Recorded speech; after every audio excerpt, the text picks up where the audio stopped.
Crise de la quarantaine, l'argument fourbe. Et salut, c'est Anthony. Entre 30 et 50 ans, certaines personnes font face à une crise dite de la quarantaine. Ils remettent en question leur vie, leur famille et leur couple. Puis, leurs ambitions et leurs rêves passés refont surface. Très souvent, ils changent de comportement, comme s'ils avaient changé du jour au lendemain ou alors en quelques semaines. Ils sortent en boîte de nuit jusqu'à 5 h du matin, achètent une nouvelle voiture, changent de style vestimentaire, de coupe de cheveux. Des comportements assez radicaux. Il ou elle était casanier et maintenant elle sort jusqu'à 5 h du mat. À 29 ans, j'ai moi-même fait les frais d'une crise de ce type. Quand ton conjoint, la personne que tu connais depuis plusieurs années, change, t'es vraiment désemparé. Mais alors, qu'est-ce qui arrive physiquement ou psychologiquement pour qu'une crise dite de la quarantaine arrive subitement?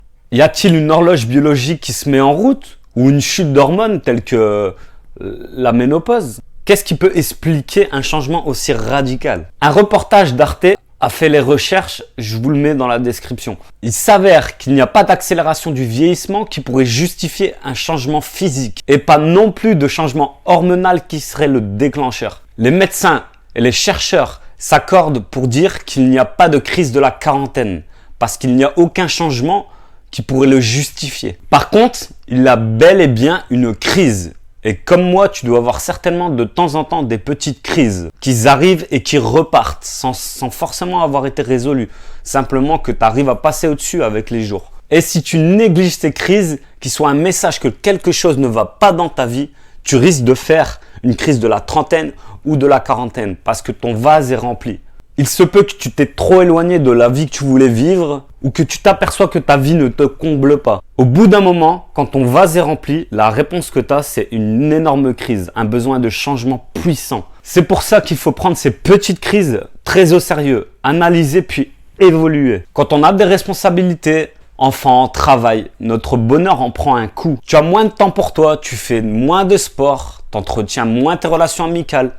Tu es parent avant même d'être mari ou femme. Tout ça provoque des crises.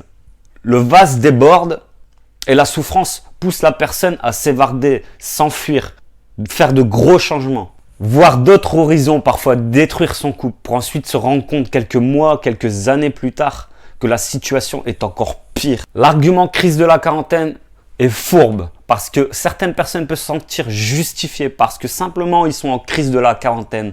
Alors ils sont tout permis. Comme si ce n'était pas de leur faute. L'argument les empêche de se remettre en question, de voir que le problème est à l'intérieur d'eux-mêmes. Par exemple, si ton couple ne va pas fort et que ton conjoint a des comportements inacceptables, tu as ta part de responsabilité à partir du moment où tu acceptes ces comportements. Progressivement, tu as accepté cette situation, puis une autre, puis une autre, puis une autre, ce qui t'a ramené à ce point-là.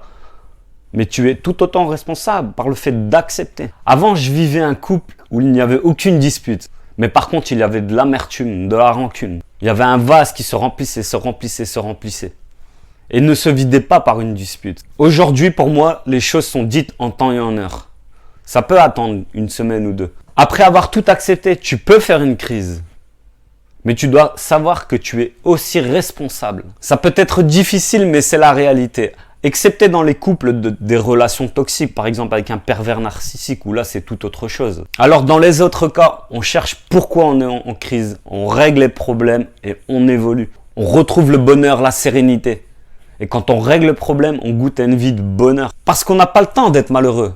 Et cette crise est un formidable message pour nous montrer que quelque chose ne va pas dans notre vie et qu'il faut impérativement le changer. Ce sont les symptômes d'un déséquilibre, trop de travail, pas assez de temps pour soi-même, manque de relations sociales, d'activités sportives, ne plus être un couple, être parent. Votre femme ou votre homme est d'abord votre femme ou votre homme avant d'être le père de vos enfants ou la mère de vos enfants. Ce sont souvent les mêmes problèmes qui reviennent. Si vous voulez me poser une question en privé, parce que c'est pas toujours évident de poser une question sous une vidéo YouTube devant tout le monde, je mets mon mail dans la description pour mes mails privés. Parce que c'est pas toujours évident de prendre du recul sur une situation qui nous concerne nous-mêmes. Voilà, si tu as apprécié la vidéo, n'hésite pas à t'abonner, à liker, commenter, ça me ferait vraiment plaisir. Crée la vie qui t'inspire. Ciao, à la prochaine.